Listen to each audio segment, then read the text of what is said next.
আর্নে স্লটের বার্থডেতে একটি গুরুত্বপূর্ণ জয় উপহার দিয়েছে লিভারপুল। শনিবার নটিংহাম ফরেস্টের বিপক্ষে হওয়া ভুলগুলো শুধরে সানসিরোতে একটি উজ্জীবিত পারফরমেন্সই উপহার দিয়েছে সালা ভ্যান ডাইকরা। সানসিরোতে চ্যাম্পিয়ন্স লিগে নিয়ে লিভারপুল চতুর্থ ম্যাচ খেলেছে, 4টি ম্যাচেই তারা পেয়েছে জয়।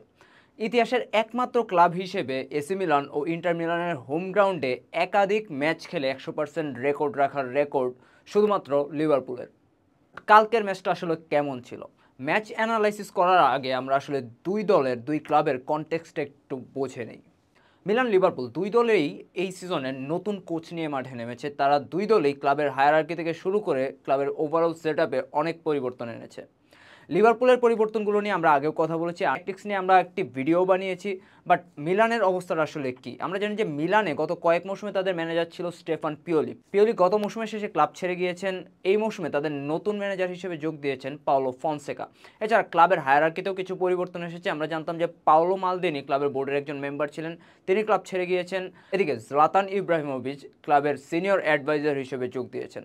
ইব্রাহিমোভিচের রোলটা স্পেসিফিকলি কি তা অ্যাকচুয়ালি আমরা জানি না, তা অ্যাকচুয়ালি কেউই জানে না। বাট তিনি ক্লাবের ওভারঅল অলমোস্ট সব কিছু নিয়েই তার অ্যাডভাইস দিয়ে থাকেন। ক্লাবের ওভারঅল বলতে গেলে প্রায় সব কিছুতেই রয়েছে তার ইনভলভমেন্ট। তো এই নতুন সেট আপ নিয়ে আসলে মিলান কেমন খেলছে?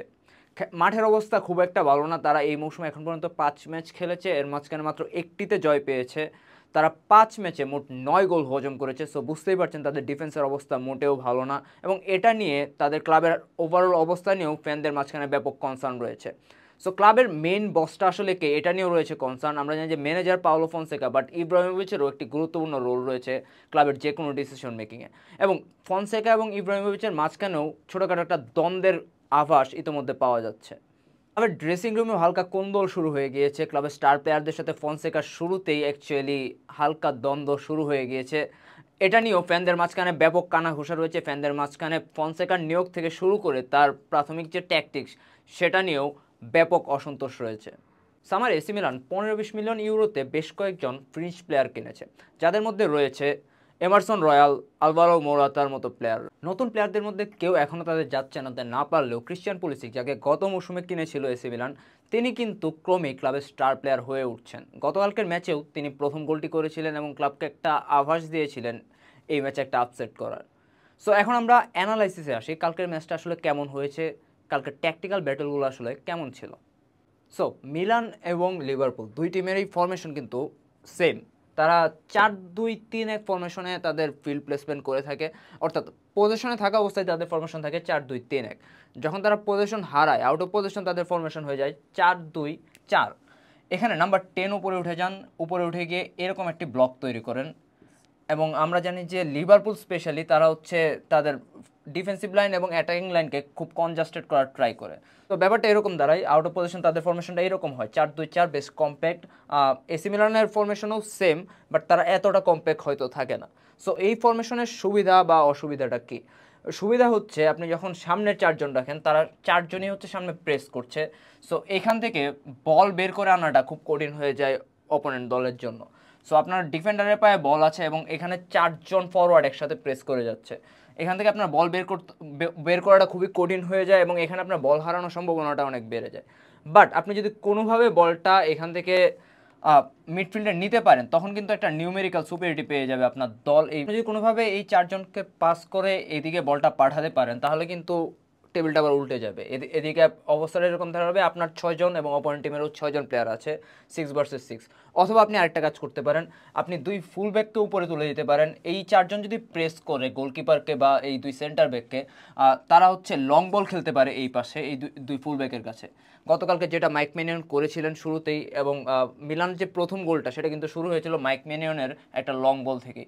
যদিও কস্তাস সিমিকাসেরও একটা ভূমিকা ছিল, তিনি একটা ভুল করেছিলেন সেই মুভেই, যে ভুলের কারণে হচ্ছে ক্রিশ্চিয়ান পুলিসিক গোলমুখে শটটা নিতে পেরেছিলেন। বাট শুরুতে গোল খেলো লিভারপুল কিন্তু তাদের নার্ভটা ধরে রেখেছে, তাদের যে গেম প্ল্যান সেই গেম প্ল্যান অনুযায়ী খেলাটা এক্সিকিউট করে গেছে। সো গেম প্ল্যানটা আসলে কেমন? আমরা এই মৌসুমে আর্নে স্লটকে দেখেছি, তিনি এখন পর্যন্ত লিভারপুলের মোট 4-5টা ম্যাচ পরিচালনা করেছেন, লিগে 4টা এবং চ্যাম্পিয়ন্স লিগে 1টা। লিগে যে 4 ম্যাচে কিন্তু তার একাদশ সেম ছিল, তিনি একাদশে কোনো পরিবর্তন আনেনি। গতকালকের ম্যাচে তিনি প্রথমবারের মতো 2টি পরিবর্তন এনেছেন। 2টি পরিবর্তন হচ্ছে এই 2 পজিশনে, রবার্টসনের বদলে এসেছেন সিমিকাস এবং লুইস ডিয়াসের জায়গায় এসেছেন কোডি গাকপো। সো এরা দুইজন কীভাবে খেলেছেন, নর্মালি লিভারপুল যেটা করে তারা সেন্ট্রালি খেলার ট্রাই করে। আমরা ক্লপের সময় দেখতাম যে দুই ফুলব্যাক খুবই ইনস্ট্রুমেন্টাল ছিল প্রতিটা অ্যাটাকে। এখন এতটা নেই, কারণ ফুলব্যাকদের ডিফেন্সিভ ডিউটি বেশি, ফুলব্যাকরা এতটা সামনে ওঠেন না। দুই উইঙ্গার দায়িত্বটাই যে কারণে বেড়ে যায়, তারা হচ্ছে উইথ প্রোভাইড করে দলে, আবার ইনভার্ট করে হচ্ছে গোল দেওয়ার চেষ্টাও করেন। গতকালকে আমরা যেটা দেখেছি যে দুই উইঙ্গার উইথ প্রোভাইডের দিকে খুব একটা মনোযোগ দেননি, তাদেরকে এই ফুলব্যাকদের সাথে খুব কমই দেখা গেছে। তারা সেন্ট্রালি খেলার চেষ্টা করেছেন এবং এই দুই উইঙ্গার সহ সামনে যে চারজন প্লেয়ার তারা নিজেদের মাঝখানে অনেকবার রোটেশন করেছেন। এবং যেহেতু মিলানের ডিফেন্সিভ সেট আপও 4-2-4, অর্থাৎ তারাও হচ্ছে সামনে চারজন প্লেয়ারকেই রাখছে, যে কারণে লিভারপুলকে মিডফিল্ডে পেনিট্রেট করা একটু কঠিন হয়ে গেছে, তাই সেন্ট্রালি খেলাটা শুরুতে একটু কঠিন হয়ে গিয়েছিল। যে কারণে লিভারপুল যেটা করেছে তারা হচ্ছে দুই পাশ থেকে খেলা ট্রাই করেছে। এই দুজন প্রায় সময় এই পাশে চলে গিয়েছে বা এইদিকে চলে গিয়েছে। তাদের ফরমেশনটা অনেকটা ফ্লুইড হয়ে গিয়েছিল অ্যাটাকের সময়। ফ্লুইডিটি অ্যান্ড ওভারঅল ফরমেশনে বর্তমানে লিভারপুলের সবচেয়ে গুরুত্বপূর্ণ প্লেয়ারটা বোধ হয় রায়ান গ্রাভেনবার্গ, তাদের নাম্বার 6। আমরা জানি যে সামারে তারা মার্টিন জুবিমেন্দিকে কেনার ট্রাই করেছিল নাম্বার 6 হিসেবে, ডিফেন্সিভ মিডফিল্ডার হিসেবে। বাট জুবিমেন্দি যেহেতু আসেননি, আর্নে স্লট রায়ান গ্রাভেনবার্গকে খেলানো শুরু করেন নাম্বার 6 হিসেবে। জর্গেন ক্লপের সময় দেখেছি যে তিনি গ্রাভেনবার্গকে একজন বেঞ্চ প্লেয়ার হিসেবে ব্যবহার করেছেন। তার রোল ছিল স্কোয়াডের নাম্বার 8। আমরা তিনি তার ডিফেন্সিভ সাইডকে খুব একটা নজর দেননি। তখন পর্যন্ত রায়ান গ্রাভেনবার্গের ডিফেন্সিভ সাইড যে ভালো সেই ইন্ডিকেশনও অ্যাকচুয়ালি আমরা পাইনি, যে কারণে ভাবা হচ্ছিল যে Gravenberch more of a number 10 then number 6। যদিও তিনি নাম্বার 8 বলতে পারেন, নাম্বার 6 এবং 10-এর মিক্সচার।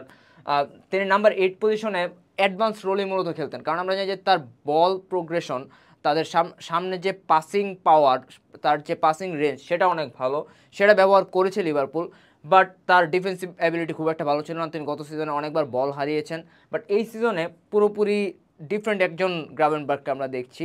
এই সিজনে লিভারপুলের highest duel, highest tackle, highest interception এবং অবভিয়াসলি হায়েস্ট বল প্রোগ্রেশনও কিন্তু গ্রাভেনবার্গের। সো এক অর্থে লিভারপুলের এমভিপি গ্রাভেনবার্গ। এবং উনি আসলে কীভাবে খেলছেন, কেন তিনি এত গুরুত্বপূর্ণ, একটা বড় কারণ হচ্ছে স্বাভাবিকভাবে যেহেতু লিভারপুল সেন্ট্রালি খেলা ট্রাই করছে দুই ফুল ব্যাকের দিক দিয়ে না গিয়ে।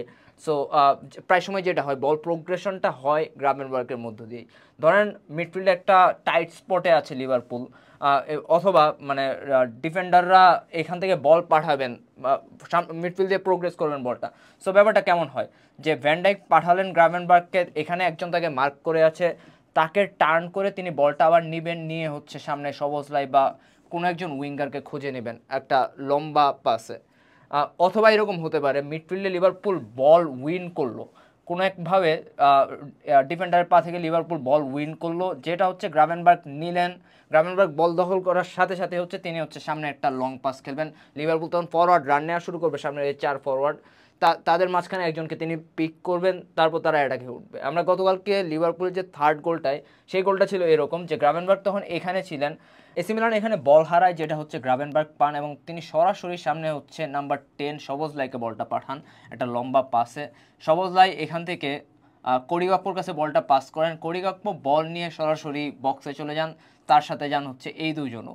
সো বক্সে গিয়ে কোডি গাকপো বলটা এইদিকে মাইনাস করেন, যেখান থেকে হচ্ছে সবজলাই শট দিয়ে গোলটা করেন।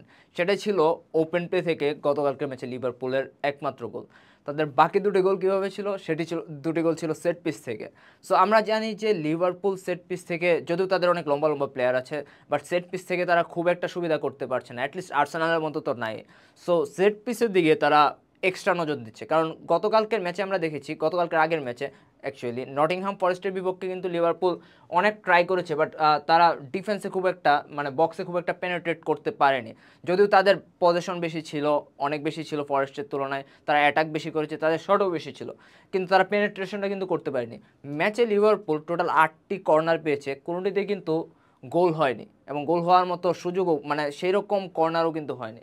সো এই ম্যাচে তারা এক্সট্রা নজর দিয়েছে কর্নারের দিকে, সেট পিসগুলোর দিকে, কারণ যেহেতু মিলান সেট পিস ডিফেন্ডিংয়ে খুব একটা ভালো না, তাদের সেরকম লম্বা প্লেয়ার নেই। সো যেটা করেছে লিভারপুল, তাদের যেই দুই টাওয়ারিং সেন্টার ব্যাক দুজনেই কিন্তু গতকালকের ম্যাচে 2টা গোল করেছেন এবং দুজনেই মিলানের যে মার্কিং সিস্টেম সেটাকে একদম খাইয়ে 2টা গোল করেছেন।